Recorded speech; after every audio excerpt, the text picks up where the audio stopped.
yaralıyım, yaram kimi heç kimin yarası yoxdur. Mən çəkən dərd çox ağırdır, ağırdır, çarası yoxdur. Qoparılıb dırnaq ətdən, yaşayırıq bu zillətinə. Allah haqqı bu millətinə, Allahın arası yoxdur. Alışdı, ürəyim yandı, o gündən bu cismim qandır. Sakit ilkin xamçobandır, çox da ki sarası yoxdur.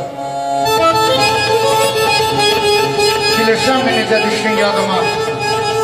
Kitap haqqı, Quran haqqı darıxdım. Ərşin fərşin sahibinə and olsun, yeri göğü Quran haqqı darıxdım. Əyilməzdim, hicran məni əyəsi, sözüm qaldı dilim atda deyəsi, a könlümün, a qəlbimin bircəsi, köksüm atda Quran haqqı darıxdım. Daşqın kimi, dəli yetməz dərd kimi, dərd görmədim, sən çəkdirən dərd kimi. Ay xan çoban, sən bilərsənə dərdimi, sel aparan Saron haqqı darıxdım. Bilirsənmi necə düşdün yadıma? Kitap haqqı, Quran haqqı darıxdım. Quru qalıb yaş gəzirəm, yandırmalar yerinə. Quru qalıb yaş gəzirəm, yandırmalar yerinə. Gül yandırıb illərimi, borc gəzirəm, illərimi borc gəzirəm. Sensizliyin çöllərində,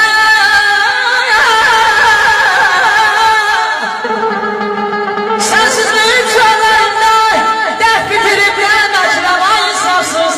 Nə bilirsən, nə çəkirəm, mən çəkirəm.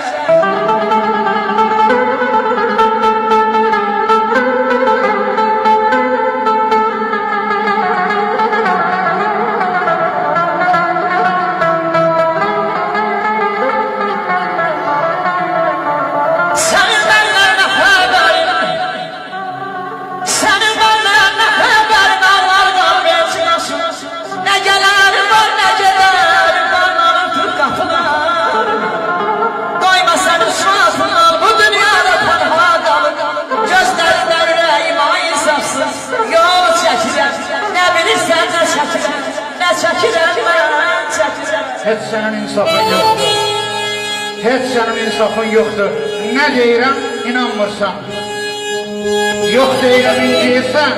Hə deyirəm, inanmırsan. Halal nədir, haram nədir? Ağlayıram, yaram nədir? Soruşursan ay Gündüz müəllim, ilham nədir? Vəh deyirəm, inanmırsan. Can istədin, can sənindir. Bağ sənin, bağban sənindir.